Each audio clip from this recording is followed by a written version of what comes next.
So before I started this job in January of 2015, and I've been coming here, almost every day to work, and, unless I'm traveling, and I'm familiar with the building now on the inside, but before I ever worked for NARAL and had my office space in Preterm, I was an escort here since 2009, 2008, I think I got trained.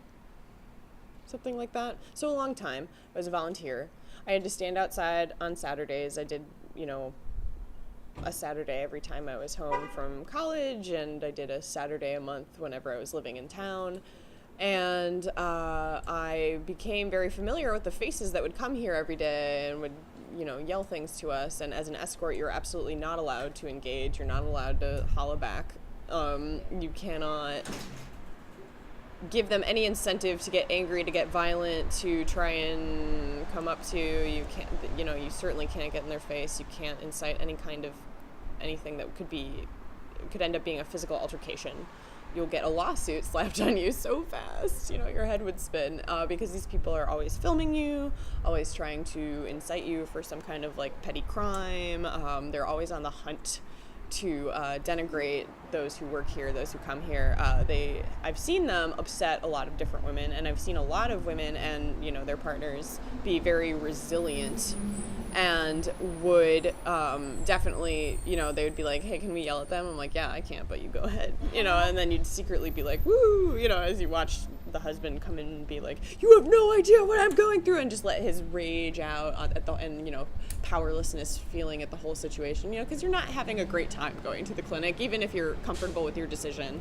I think a lot of them are uncomfortable, and some of them get to blow off some steam at the protesters, and it's usually fine. I don't believe we've had any incidents of violence in recent years or any threats. We used to have a clinic also down the street, the Center for Women's Health, which was a for-profit clinic, which had to close.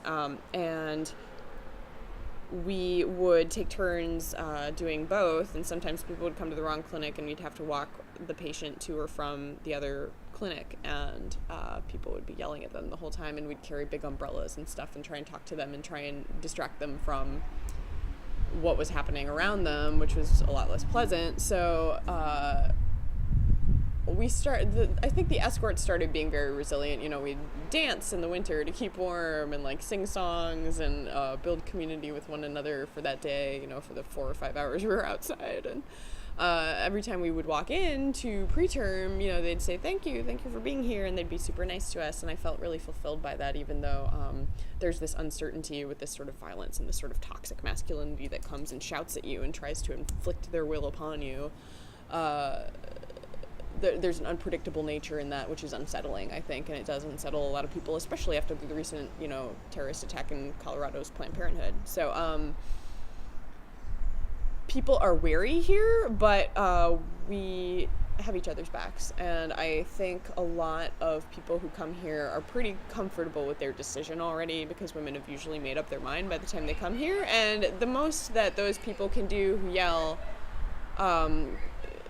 is to make them feel guilty and make them upset and make them cry, and they're still going to go through with it, but then they're having a less good of a time, which was probably part of the point. But so that's something that people have on the in their periphery constantly, but fortunately, I don't know, we have bad days on Saturday. A lot of people come here on Tuesday, but it's not every day, and it's not always constant, and they usually pack up by 1 or 2, so we are fortunate in that way, I suppose. And I always thought it'd be really cool if we could get a sprinkler system or something. But, who knows? We'll see.